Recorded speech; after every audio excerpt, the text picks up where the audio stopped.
stakes at Chelsea, so the opportunity to take full control of the club for present and future on two different sides. Hey guys, welcome back to the channel. Fabrizio Romano here, as always, to keep you posted on the transfer market. Today, guys, we mentioned something on Chelsea: Adrien Tchouameni, Federico Dimarco, Frenkie de Jong, Memphis, Depay. Many things to mention. Let's jump into it together.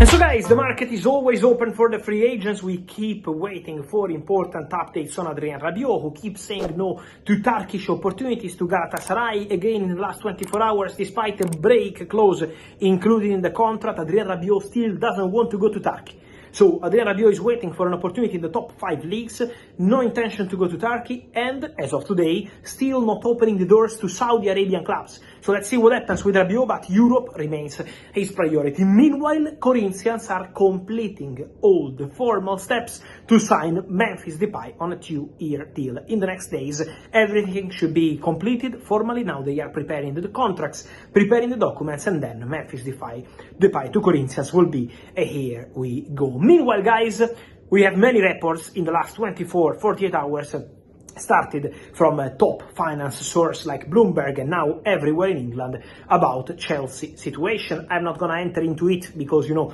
it's not my field. I talk about transfer market is my main focus. So many reports saying about Todd Bowley and Peter Bali and the current owners of Chelsea at risk of a civil war. What does it mean? That they want to buy each other's in terms of stakes at Chelsea, so the opportunity to take full control of the club for present and future on two different sides.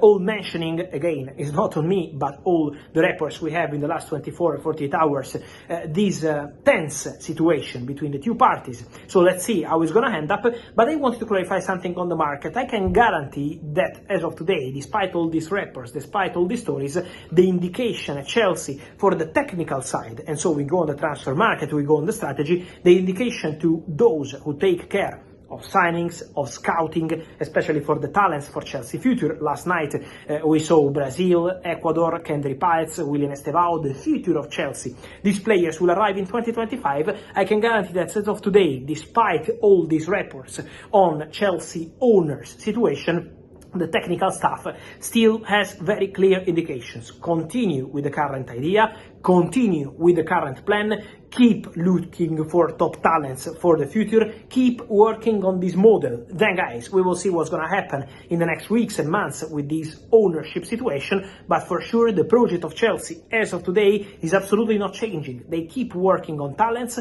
they keep working on present and also future, and they keep looking at the best talents around. So this remains the indication. In case it's gonna change, I will let you know. And we still have many reports, guys, about English clubs and a player who was close to joining Premier League in the past but ended up at Real Madrid, Aur&eacute Tchouameni. Again, many of you asking me about these reports in England on Aur&eacute Tchouameni, saying about Arsenal, Liverpool for 2025. Guys, I wanted to clarify something on Aur&eacute Tchouameni. He was potentially going to Liverpool. It was 1.5 years ago, before basically joining Real Madrid, or sorry, probably 2 years ago, I still don't remember, but when Tchouameni joined Real Madrid, before accepting their proposal, he had the possibility to go to Liverpool. We know Jurgen Klopp was calling him on a daily basis to change his mind, but Tchouameni only wanted to go to Real Madrid. I can guarantee that nothing has changed between Tchouameni and Real Madrid. The relationship is fantastic.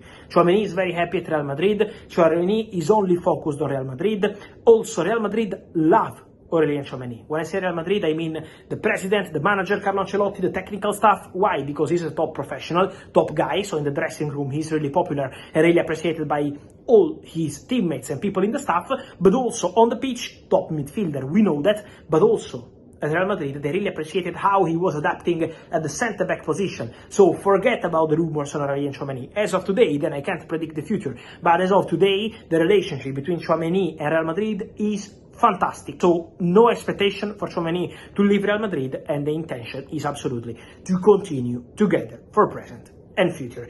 And who is going to continue together with his club for present and future is also Federico Dimarco, who scored a fantastic goal for the Italian national team against France in Paris. Wonderful assist by former Milan midfielder, now back for Newcastle, and welcome back to Sandro Tonali, and then the wonderful goal by Federico Dimarco.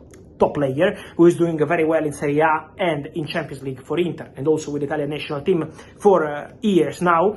We can reveal something on Federico Dimarco, because Dimarco is obviously in a strong relationship with Inter. He loves the club, the city, the fans, so Dimarco was never going to leave Inter this summer. But internally, so it was not a negotiation, but in internal talks at Bayern, when they discussed at the beginning of the summer transfer window options to potentially replace Alphonso Davies, who was one of the main names for Real Madrid, one of the options discussed at Bayern was Federico Dimarco.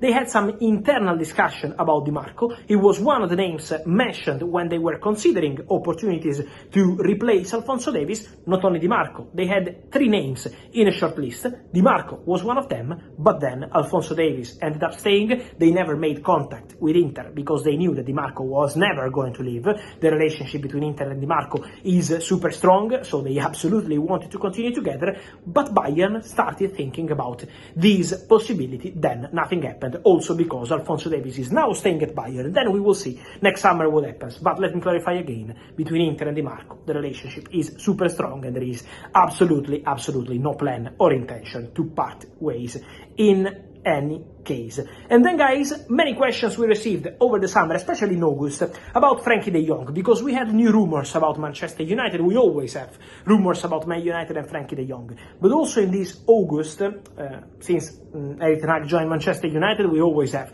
this Frenkie story. But this August, we heard that Man United made contact again for Frenkie de Jong in a moment when Manuel Ugarte didn't seem that close to joining Manchester United. Guys, I can tell you that the reality is that this summer there was nothing.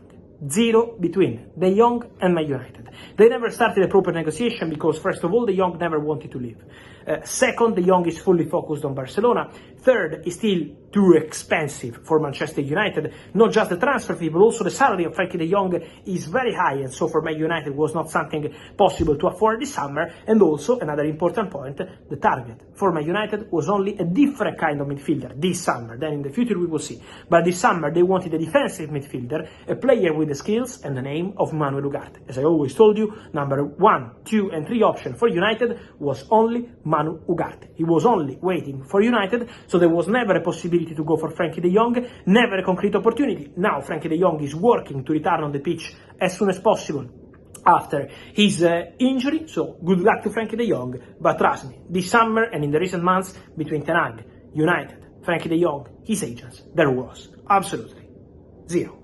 And so, guys, let me know your thoughts on all these stories, starting from Chelsea situation, but also Tchouameni, Dimarco, Frenkie de Jong, Memphis, Depay, Adrien Rabiot. I wait for your opinion here in comments. Remember to like this video, turn on the notification bell, subscribe to the channel. See you soon. Ciao!